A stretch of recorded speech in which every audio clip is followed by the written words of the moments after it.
What's up, guys? You're listening to a July 19th edition of the Splash Ag podcast. Today, I'm joined by long-time homie of mine and fairly frequent guest, though I haven't had him on recent in like the last month or so. Sid, who did the 2010 redraft, which I'll put the link in the description below. He's also done many podcasts with me, primarily NBA. I remember last summer we did an emergency podcast about the Russell Westbrook-Chris Paul trade and whatnot. So without further ado, I'm joined by Sid. How you doing, man? I'm doing pretty good, man. Appreciate you having me once again. I'm definitely excited, as always. Yeah, once again, appreciate you doing this, taking the time to do this. And I think I forgot to mention to those listening, today to continue this because the NBA gameplay hasn't quite started yet.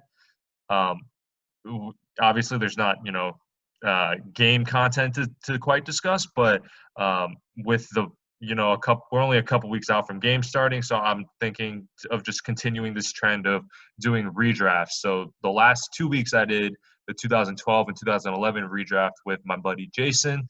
Today I'm doing the 2013 redraft with Sid, and because as per usual, I try to give my guest the pick that their team had, and so Sid is a Mavs fan, and so the Mavs had the 13th pick in this draft, and so I'm gonna give you the odds.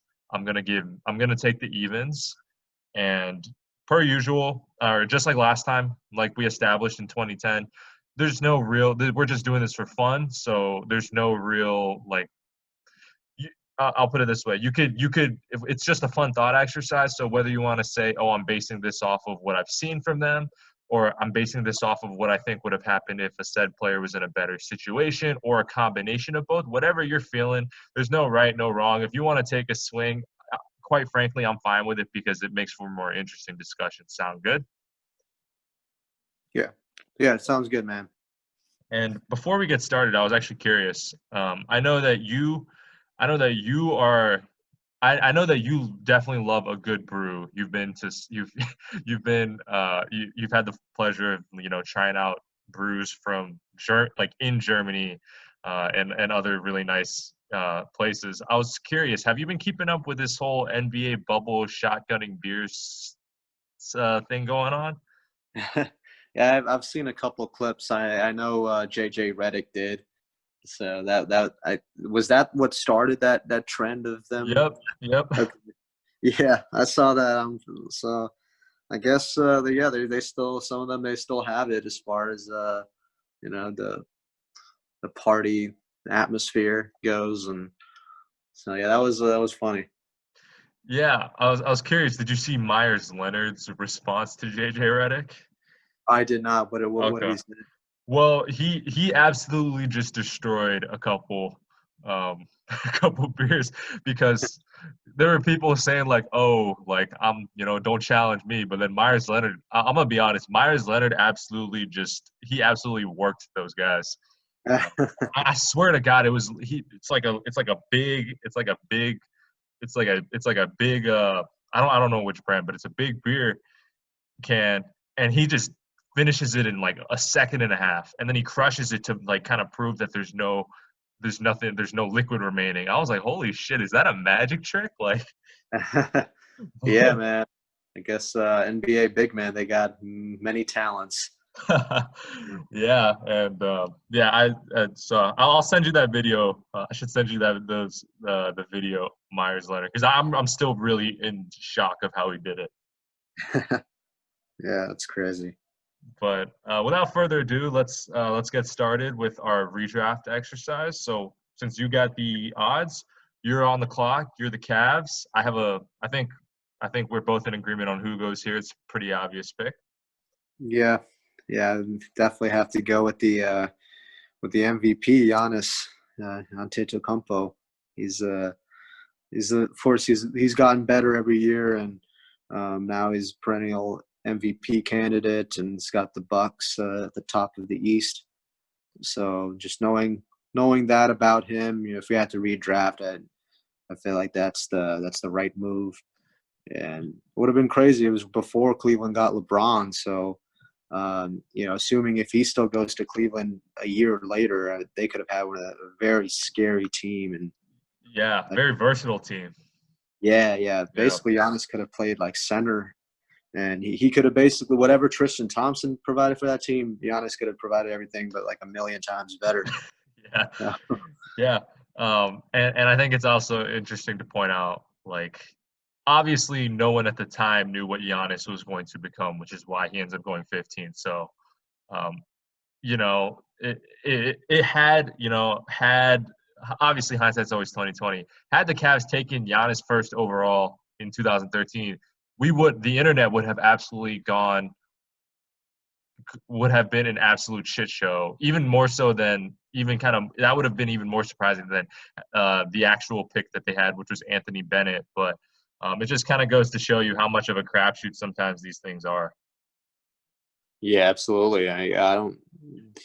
No one really was anticipating this, and obviously fell down to 15. And actually, I think the Mavs were somewhat interested, but they still just did. They didn't commit to it. Yep, So yeah, I it's think. definitely this one of those picks that over time, looking back at it, you think, oh wow, he really did fall that low. Yeah, you know what? And the last point on Giannis, because he's the obvious pick in a redraft. But what's crazy is, like, at the moment, it felt like a lot of people, I wouldn't say a lot of people, but people didn't really know what to make of Giannis. So when he got taken 15th, a lot of people thought it was actually like a reach for the Bucks, which is kind of crazy in hindsight. Oh wow, yeah, yeah, I mean, that's yeah, he was a skinny dude from Greece, didn't play in a high division or like a he didn't play in the highest level of Eurobasket and whatnot. So, yeah, it's just kind of crazy. Now he's one of the best players in the NBA, probably going to win his second MVP after this season. right. Yeah, yeah. But So yeah, it's definitely not a hard choice. yeah. Now speaking of hard choices, I think I have a kind of hard choice at two because I feel like I have three pretty solid options to take at two. Yeah, I'm gonna be honest. I'm thinking long and hard about taking CJ McCollum here because I actually think he's underrated, yeah. and he hasn't gotten his acclaim because he's playing next to Dame and he's also in the West. So it's just so hard to be an all-star guard in the West. But at the end of the day, I think I'm gonna take the original pick here, which is Victor Oladipo. You gotta. He takes a little bit of time to develop. Like in OKC and Orlando, he showed flashes, but he wasn't quite what he was when what you see with him in Indiana. Granted, he's also had some injury issues in Indiana, so maybe that works against him. But at the end of the day, I'm going to take a guy who plays hard, is a two-way player, an efficient player, and just seems like there's no real holes in his game except for maybe durability that could be in question. But I'm gonna take Oladipo, which was the original pick. What do you think about that? Yeah, that's definitely fair. I would have. I actually, if it were my choice, I would have gone with Rudy Gobert. Rudy Gobert, yeah, I thought about that too, but yeah, Yeah, but yeah, no, definitely. I mean, Oladipo has certainly shown that he can be like he can lead a team, and Indiana's they can't overlook those guys when he's healthy. So yeah, that's I can't argue with that pick. yeah. So speaking of Gobert, I'm guessing I'll let you take. But next up at three, it's our hometown team, the Wizards. Yeah, Is Gobert your pick here? yeah. If Yeah, he's that's available, fair. That's fair. I go with him. This is 2013, so I guess obviously we know that the Wizards ended up getting Marcin Gortat, and he was a good pick and roll partner with John Wall. But I think if they get Rudy Gobert, I think he could have been more of the same, probably even better, considering he's also, Rudy Gobert's won the back-to-back Defensive Player of the Yep. Year. So yeah, and of course just his defense, what he brings to a team. I think that could have fit in really well with the Wizards backcourt. Yeah, I agree with you. I was considering Gobert at two, um, I was considering Gobert at two, although I was leaning a little more CJ, at least for the Magic, because I felt like at that point in time the Magic just needed a guy to quote unquote build around, and I think that it's easier to build a contender around like a wing. Yeah, Was my thought, but Gobert. I mean, hey, Gobert's All NBA, All Star, like you said, back-to-back Defensive Player of the Year. There's no way in any redraft he should slide out of the top 4. So I definitely think that's a good pick, especially considering like you said, the Wizards at this point, they have John Wall, they have Bradley Beal. So like it's not like you need more. It's not like you need another guard like a CJ McCollum when there's some overlap with what he does with your backcourt. So I think that's a totally. I think that's the right pick here at 3. yeah. Yeah. I guess so. Then moving on to 4, I've tipped my hand. At the time, the Charlotte Bobcats, now the Hornets. I'm taking CJ McCollum because I think there's a good case for one other player, and I have a hunch that you're going to take him at 5. But at the end of the day, like I said, I think it's a little easier to build a contender around a wing or like a guard, like a guard who can kind of create his own offense as opposed to a big guy. So I'm gonna take CJ McCollum. If he were in the East, he would have already been an All-Star. He's been the most improved player. He's been a consistent 20-point per game scorer, playing next to Dame, shoots it well from all levels, from the field, 3-point line, and the free throw line. So I think CJ's the pick here. Any objection? Oh no, not at all. Actually, I agree with you that he would have had a lot more like success in terms of all-star selections in the East, and could have formed a very good backcourt with Kemba Yeah, and Charlotte. So yeah, that's pretty intriguing, and that I that would have agree. I been. mean, as opposed to Cody Zeller, like yeah, I think he would have fit in well, and that was back when Charlotte was a pretty decent team. I think they made the playoffs. This is the year before they make the playoffs in Yeah, right, 2014. Yep. So this is right, like, right. yeah, Yeah, so that could have been pretty good for them if they ended up getting McCollum. And I agree with you; it's very underrated. So, yeah, I can't argue that. yeah. The Suns at 5 on the clock. Ironically, they took a Maryland guy, Alex Len, in the original draft. I have a sense that you're going to take a big man, but it's not Alex Len. I'm curious, who's your pick? Yeah, I would. You're right about the big man. I'd go with Steven Steven Adams. Adams? Okay, that was my hunch. Yeah, yeah.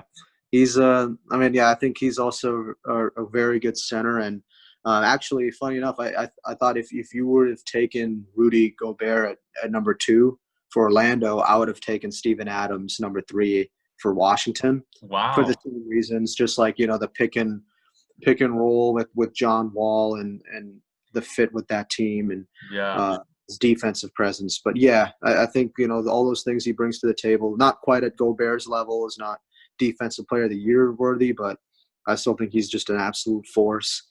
And we of course we witnessed some of that when OKC was a contender back when they had KD in the 2016 playoffs, and Adams was a huge factor in them and the success that they had and them going up 3-1 on the Warriors in the Yep. conference. So yeah, just based on what I know about him and what I've seen, the flashes from him, I think yeah, I still think he's top 5 caliber, and not sure how that would have worked out in Phoenix, but yeah, I would still go with him as opposed to some Alex Len for sure.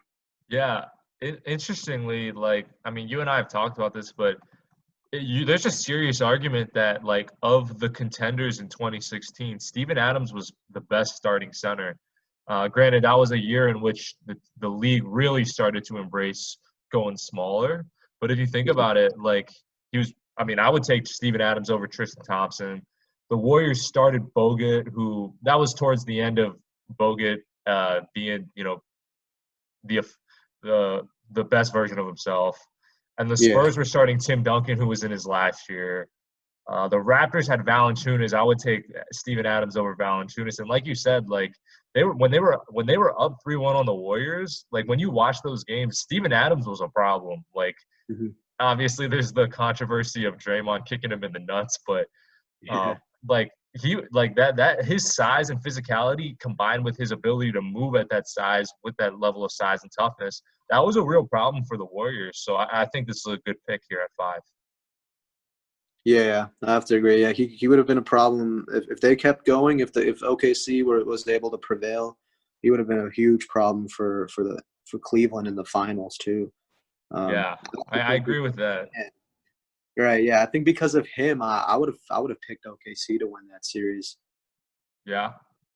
So yeah, I would go with him. Yeah, so we're in agreement there. I'm curious what you think, based on what you were kind of just coming up with names for a big board. I feel like at 6, like this, starting at 6, a lot of these guys are very interchangeable with regards to, their value. So at 6, I'm gonna take Otto Porter, who, Okay. though I recognize there's a couple guys who are probably similar to Otto Porter or just as accomplished as Otto Porter, on the board. I'm going to take Otto Porter. He ended up getting a max. He's never going to be like the guy, like, an all-star, you could even say, but at the end of the day, he's a guy who's like a decent shooter, especially when he's not the primary creator, efficient from the field, and then a solid defender. On the wing, and he's like 6'8", so he can kind of guard a couple positions. He's a very ideal role. He's a very ideal role player. Oh yeah, absolutely. And like he's had some seasons where he was like close to shooting 50, 40, 90, which I think is, something. There's something to be said about that when you're, taking up decent volume. But yeah, at the end of the day, I like I said, I just think he's like a solid role player. He's not gonna suck. He's not gonna be a superstar, but he's not gonna suck. Yeah, no, absolutely. I mean, he definitely played pretty well, stepped up in some playoff games for the Wizards. So, yeah, I would like you can't go wrong with that pick. And yeah, I would say he's just a solid, dependable player you need as like definitely not star caliber, but as just your third or fourth best player. That's definitely not bad to have. Yeah, and yeah, like you said, you don't want him to be your first or maybe not even your second best player, but if he's your third guy, you could that gets interesting. And so, um, I in this case, the pick goes to the Pelicans, but he was traded. The actual pick was traded to the Sixers, but assuming it stayed with the Pelicans, like a guy next to Anthony Davis, like I feel like Otto Porter was the type of guy the Pelicans were kind of trying to put around Anthony Davis. They wanted guys who could shoot and play defense. Cool. All right, moving on to pick 7. So now you're the Sacramento Kings on the board. Who you got? I'm taking. Ooh, this is when it gets a little tough, but I would go with the Dennis Schroeder. Okay. Yeah, I think he's been a very solid point guard in the league, and he was on the team. He was with Atlanta when they Yep. were really good, and yeah, I think at this point that this is when we're at that point where we're at the point of solid role players, guys who can provide you just a solid like third or fourth option, same like Otto Porter. So I think with Dennis Schroeder, that would have been a solid point guard for them to have. Yeah. I had him a little lower, but I don't have too much objection to that. Um, yeah, he was actually, yeah, not that I forgot, but he was on the 60-win Hawks team. Right. Yeah. And I mean, he played quality minutes too. So I mean, that's gotta mean something. Yeah. It's I would think that you can't go wrong with that pick based on what I've seen from him. I don't know how it would have been in Sacramento versus Atlanta, but I think. I mean, at this point, it's hard to know because Sacramento really just hasn't been that good for a while, so we Yeah. don't know what kind of effect it would have. But I think he would have at least individually, he would have been a good player even in Yeah. that system. Yeah, and I mean in OKC right now, he's having a good year on a solid playoff team. So it's not like he's like some good stats, bad team guy. Like he's shown he can be effective um, in the context of winning games. So Yeah, yeah, absolutely. yeah, cool. So that's pick 7. At 8, I think this guy actually went undrafted. Yeah, he did. He's very similar to Otto Porter, but I'll take Covington at 8. So from undrafted to the lottery. Nice. Yeah, very similar kind of reasoning as that I had for Otto Porter. He's like a very ideal role player, and I mean, let's see, he would be going to Detroit, so he would eventually be playing for Stan Van Gundy. I feel like Stan Van Gundy would have probably been good for his development, but um, yeah, just very similar reasoning as what I said for Otto Porter. He's decent shooter. He's never ideally he's probably not your best or your second best guy, but he'll play good defense. He's a good shooter, especially when he's open or not the primary creator. So I feel like that's a guy you can definitely play like in the playoffs as well. Yeah, makes sense. I can't really argue with that. Cool. So now we're moving on to number 9. Oh, yeah. Yeah, which originally it was like the Timberwolves pick, but then they traded it to Utah. So who you taking? Okay. Um, wow, this is tough, actually. Um, this is Minnesota. So you said they traded to Utah. So Yeah. yeah, maybe I would. I guess I would go with Tim Hardaway for Okay. that.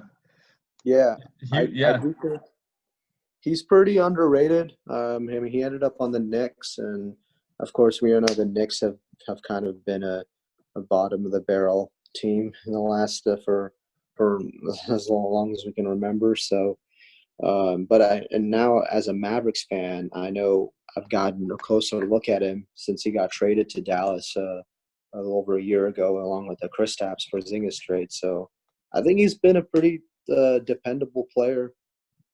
Definitely gives you quality minutes. He's a solid scorer, and yeah, I mean, based on what I've seen, you put him in a good system, he can definitely ball out and give you some good minutes. So yeah, I would go with him. I think he's in this particular draft. I would say that he can squeak the top 10 based Yeah. on what we've seen. Yeah, I'd agree. I think he's kind of someone where I think people don't he's a little underrated just because of how let's just say how hefty his contract is. But I Yeah, mean, like you said, he's solid. Like he's a decent shooter. Like I mean, he's shooting 40% from three like this year, and yeah, like with the exception of one year that he had in Atlanta, his first year in Atlanta, he's always been a double-digit scorer on decent shooting. But I think a lot of people just ding him because of the contract that he was given. But at the end of the day, like that's not exactly his fault. And yeah, I mean, good for him. I mean, at the end of the day, good for him. But yeah, I mean, he's a solid player. He's like you said, he's probably a little more under the radar. But I think that's a good pick. I actually had him number 8 on my board. okay, So yeah, I don't have any objections to that. So nice. yeah, cool. Well, at number 10, it's the Blazers pick. So this is where originally CJ McCollum went in the original draft. I'm actually going to take another Maverick who ironically also played for the Blazers. I think I'm going to take Seth Curry, who Nice. actually went undrafted during the original draft. So I mean, my thought is like honestly, a lot of the kind of reasoning that you had for taking Hardaway, it's very similar. It's a very similar thought process. Now, granted, um, what's it called? Seth Curry, like season to season, he hasn't exactly been as consistent as Tim Hardaway, and he's also had couple. he's had a couple like really serious injuries, so there might be, you know, where he's had to sit out full seasons. But I think right now what you see from him in Dallas, where he's playing under, you know, Rick Carlisle, who who I think has used him well. I think this is where you kind of see like what his ideal NBA role is, where he's a guy who, you know, is not a primary creator, but he's creative and he has enough kind of offensive firepower and enough of a versatile enough of a offensive game to where he can kind of get his own shot kind of on three levels. And then he's obviously like the thing that he's known for is that he's a very good shooter. So I just feel like that kind of role player, whether he's coming off the bench or starting for you, I feel like that kind of role player is pretty valuable. Oh yeah, definitely agree with that. And I think both. This is his second stint with Dallas, but yeah, I think both times he's been in Dallas, he's been a dependable knockdown shooter from outside, and he can do a little bit of everything, I think. And for as far as Portland goes, if they don't end up with McCollum, I think he could have still been a solid wing player or a backcourt partner for Dame. So yeah, and I think that like this is where at pick 10, you know, there's a couple guys on the board who in theory like statistically and resume wise might be a little better, but at the end of the day, I'm banking on the fact that I'm looking at kind of where basketball trends towards, and I just think that he is kind of the player that a lot of teams like seek. So even though there are guys who on paper might be quote unquote better, that's kind of my rationale for taking him. yeah, no, that's fair, and I can't argue with that either. Yeah, I think he's shooting like 45% from three this year on like decent volume. So Yeah. Every time he shoots from three, I expect it to go in. So, must be nice. Yeah, must be nice having having a guy like that suit up for your team. yeah, absolutely. Yeah, it's definitely really cool that he's also Steph's brother. Yeah, You know, kind of makes you root for him more, just to kind of keep that Curry like family magic going. yeah. But yeah, cool. Moving on to 11, which is the Sixers. Ironically, in the original draft, this was MCW, who ended up being Rookie of the Year. And Oh yeah, he's a very, I think, kind of a tangent, but he's a very interesting case of someone who's, I wouldn't say peaked, but like I feel like the highlight of the career was the rookie season. yeah. That's actually a very interesting case. Yeah, I honestly kind of forgot about that, but now that you mention it, yeah. And I mean, it's not a bad pick, and based on who's available, for the 11th pick, I kind of I would honestly, if I'm Philly, I would still go with him. Really? Um, Okay. yeah, I I mean, yeah, feel free to disagree, but I just don't really see the other prospects available left who are, who jump out at me, and I think, oh, they would have been better. And clearly, I don't know what the reasoning. I don't quite know why it was the case of him peaking early, and he wasn't quite able to build on that Rookie of the Year. But I think just based on the fact that he was able to come in and play that well, I think that still should put him at number 11 right now. Yeah. But yeah, did you have someone else in mind? Yeah. So maybe I'm just being a little too hard on MCW. I mean, to be fair to him, I think he had some shoulder issues, and then um, the big thing with him is that he just never was able to like shoot it particularly well. Like his jump shot was not exactly kind of what you want from a guard. I think that's really held him back. But he's solid defender. Um, has like a decent feel and knack for playmaking, I would say. So I don't think it's a bad pick. I definitely was I didn't have him there, but I don't think it's like some like crazy stretch for you to take him there. Yeah, I think it's just more so out of like who's still left. Right. And to be fair, like you said, there's no one that really jumps off the page and is like there's no one that really catches your eye. Like at this point, there's guys who, like I said, there's very kind of interchangeable. Like if you took, for instance, if you took Mason Plumlee there, or like KCP, like I wouldn't have been upset. Like, but at the end of the day, like I don't feel like that versus MCW. I don't think there's too much of a gap. Right. Yeah. Actually, yeah, Mason Plumlee, that could have also been a pretty decent pick. I think this is around the ballpark of where guys like MCW and Plumlee should have been drafted. Yeah, but yeah, I mean, I don't have any major objection to that. I guess moving on to 12, which was the OKC pick that was originally Steven Adams, which they got from the Harden trade. I think I'll take KCP Okay.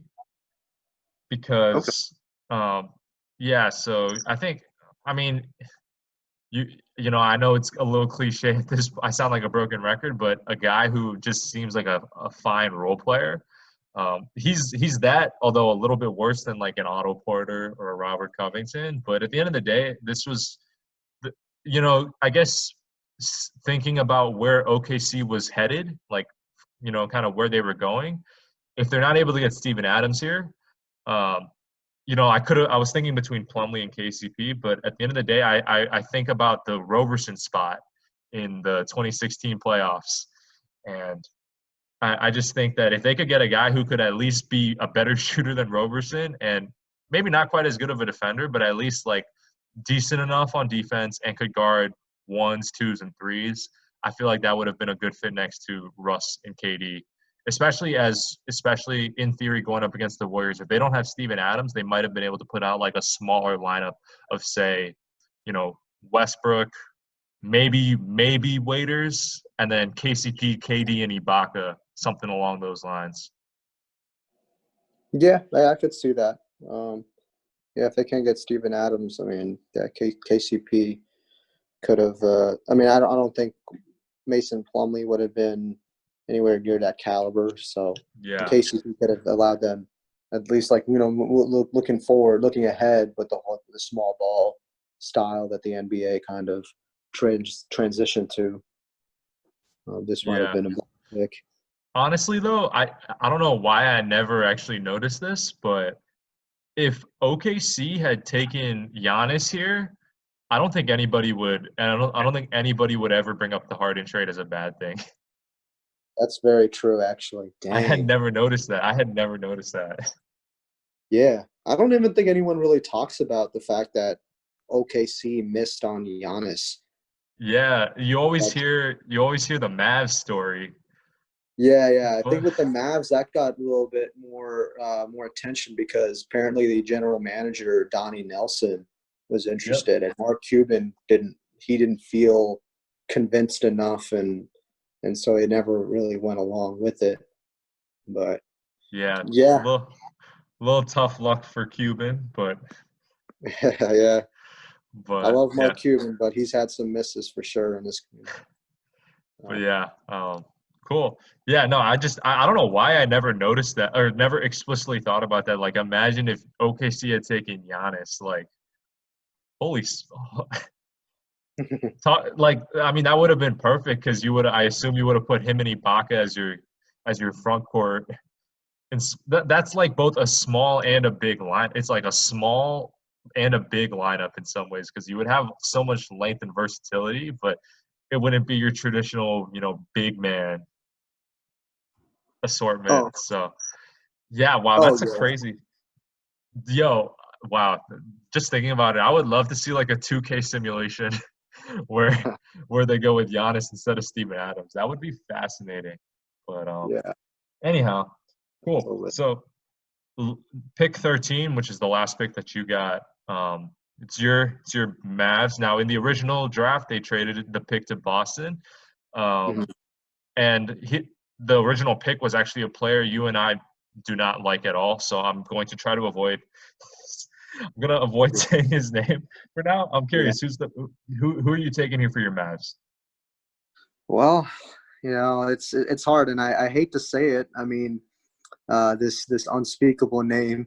Oh He God, is one of the best available still. I mean, if not him, um, I mean, a guy like Tony Snell or maybe even Andre Roberson, jump one of those guys jump out at me, but it's still I'm just not convinced. Um, yeah. So you taking him? I will go with I'll say it. I'll say Kelly Olynyk. All right, now, Um, now, but okay, one thing I yeah, will point out though is that they ended up trading him to Boston. I think they actually ended up with Shane Larkin. yep, That's what really ended up happening. And then they ended up trading that. for I mean, Chandler, sorry, Shane Larkin for Tyson Chandler. Tyson So Chandler, yeah, yeah, if assuming they would still trade, whether it's Kelly Olynyk, if they trade him for Tyson Chandler, yeah, I'm good with that. You know, definitely bringing back Tyson Chandler was a nice. That was a nice moment in 2014 to realize that he was coming back. yeah, So yeah. I mean, I can't really argue with you. I actually had him here at 13, ironically. Um, right, but yeah, at the end of the day, objectively speaking, you look at Kelly Olynyk. Like, yes, we both really don't. We are not fans because of how he killed the Wizards in Game 7, plus a couple other regular season games we've watched. But plus, oh yeah, I also think you combine that with the Kevin Love play. I think all those things, we don't exactly root for him, but at the end of the day, you look at the fact that he's showed up in big games. He's like he's like fine offensively. Like he's a solid enough shooter to where he's not like you feel like you can play him in a lot of different matchups. And like I said, he is kind of the X factor in a meaningful Game 7. So it breaks my heart, but I actually think that's the right pick. yeah. I can't argue with that. Clearly, he can shoot and he can get hot, and when he gets hot, he won't miss. And then we found that out the hard way in Game 7 Yeah. with the Wizards Celtics series. So yeah, and I've seen him ball out and definitely in other games. And like you said, he's an X factor. He's a big body, and you could throw it like they'll have him set hard screens and all that, do a little bit of dirty work for him. But yeah, he can also he's a guy that teams might not they might not like key in on him. Like they're willing to give him some space, but he can definitely shoot it. So he's definitely have to go with him, I guess. Yeah, that's totally fair. Yeah, I mean, when you mention Kelly Olynyk and hard screen in the same sentence, I always just think of Kelly Oubre. Oh yeah, I was thinking the same thing. Yeah, but yeah, I mean, okay, so that was the original pick, and even as much as we don't like Olynyk, it's probably the best pick or the best guy on the board. Right. Yeah. Yeah. Definitely. I actually, you know what? I guess moving on to 14, I think there's a case between Olynyk and Cody Zeller, but at the end of the day, I think Olynyk has played in bigger games and has shown up in bigger Mhm. moments.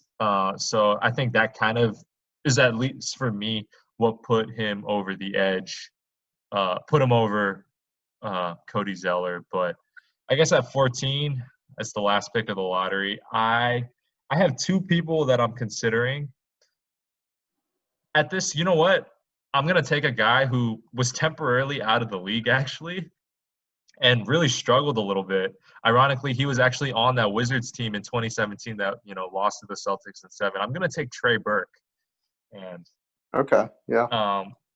he's actually playing for the Mavs now. So Yeah. for the Actually, I just for realized. Orlando, yeah, in Orlando. But my quick thoughts on Trey Burke. First and foremost, he was a guy that when I watched him in college and whatnot, and when he was coming up in the NBA, he was a guy that I always believed in, and he hasn't been bad. Like he hasn't been awful, but he also hasn't been as good as you would expect from a guy who had that much hype coming in and a guy who goes ninth overall. But I'm here. I guess I'm hoping that in a redraft he I guess here he would be either traded to Minnesota or he ironically would have been with the Jazz. But I feel like the career that we've seen so far I feel like if you replay his career, I feel like there's definitely scenarios where he's better. And at the end of the day, going back to my original point, if I have to choose if I'm taking a lottery pick between, more traditional big man versus like a point guard who I think has a more versatile offensive package, I'm going to go with the guard who can kind of create for himself because I just think it's easier to kind of build around that guy. So that's why I would put him slightly over Cody Zeller. And some of this is definitely me as a dude who enjoyed watching Trey Burke when he was at Michigan. I think I'm going to roll the dice here, even though I recognize that a guy like Cody Zeller might be on paper a little bit better. I honestly considered Nerlens. I feel like Nerlens is another guy who his career was, if you replayed his career simulated his career a bunch of times, there's many where he's a lot better. But I'm gonna end with Trey Burke. Okay, yeah, fair enough. Burke is still someone, if you have a chance to get him, and he can still be like a contributor in the right situation. Hopefully that's the case for the Mavericks. Yeah. Looking forward. So yeah, I think in recent years, so like, originally in Utah, the big struggle was that he kind of struggled from the floor because he was a little smaller and he wasn't like overwhelmingly athletic or quick. So I think that was kind of what the criticism was with him in Utah. But since then, like, he's been a lot more efficient of a player. He's been a much better shooter.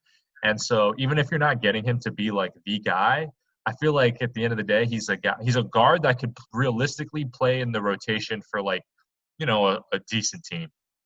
In the best game, like in some of the better outcomes of his career, he's a guy who could potentially start for a playoff team. Yeah. That's I guess. Yeah, I guess we'll we'll certainly see. find that out more. But yeah, I think at this point, yeah, I can't disagree with that either. Yeah, well, so that wraps up our draft exercise. So I think that's a good place to kind of table this discussion, and we'll, I'm sure I'll have you back on real soon to chat about the bubble and things going down in Orlando. So thank you. I want to thank you, Sid, for joining me today.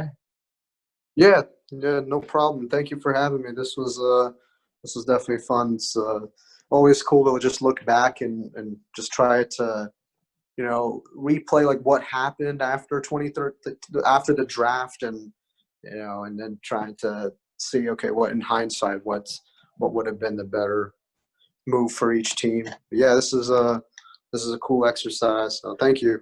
I appreciate it. No, appreciate you coming on. And to the listeners, if you haven't done so already, I appreciate you listening. But if you haven't done so already, please subscribe on whatever medium you're listening to, whether it's Apple Podcasts, Spotify, SoundCloud, or YouTube. Once again, I want to thank Sid for joining and thank you for listening. And I'll catch you soon.